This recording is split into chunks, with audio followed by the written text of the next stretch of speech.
All right, if you're building anything, any kind of project, any kind of product, arts, software, whatever it is, avoid the mistakes that I made trying to go really broad. There's so much power in niche. For example, you can niche down on geographies, be city specific or even more wild, neighborhood specific, and then add in another specific like category.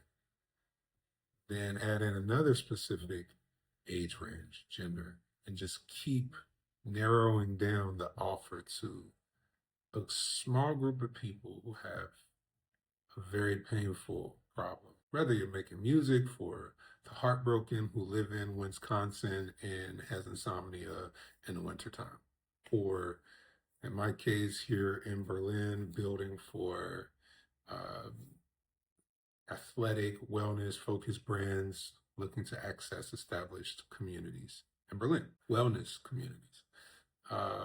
Or, when I'm building my artist project, Devon, and I'm like, okay, I'm putting out a new body of work, but it's very specific. An album with a very specific look, feel, sound, like people have never heard from me before. So, but the thing is, the more specific that I get, when it reaches the right person, they're going to love it. Love it, love it, love it. So that also has a hidden requirement, which is knowing who do you want to target.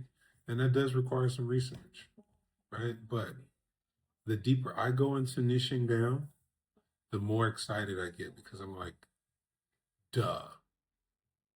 And this is me saying as someone who's owned and operated two businesses. And so imagine just how much more successful we could have been with just hyper focus. So the cool thing is that with the technologies available today, going hyper niche, you can also even run experiments in multiple niches at once. But I still highly recommend before you automate out things, run the whole process yourself, A to Z. So my daily sales motion, for example, is back here.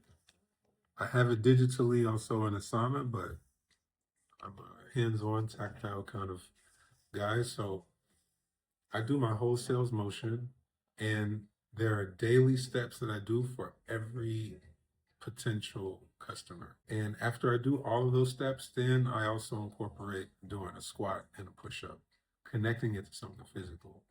And the same when a deal closes. Celebrate with squat, push up, maybe like some burpees, something more higher intensity. But I wanted to share that because, yeah, just the deeper I go into it, I'm like, man, actually, there's a specific group of people I really, really want to help and do about them, the cleaner the feedback. And here's the fun part about it. After I've ran the sales motion 1,000 times, now I really know where things break. I know what is a meaningful automation or something that isn't meaningful to automate and might just scale up BS, might just cause something to break more times than what it's worth to fix it. So it's been great to see the process of just following and trusting the process and how it actually does turn into meaningful conversations, and then how those meaningful conversations turn into actual sales.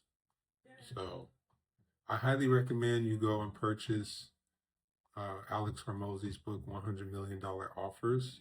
In any industry that you're creating or building something, it's super useful to just really understand how to frame your offer. So that's where a lot of the things I'm talking about comes from, and I'm following it, and it works. It's not some magic formula. It's that the hard, unsexy things done over a long period of time lead to success. So peace out, guys.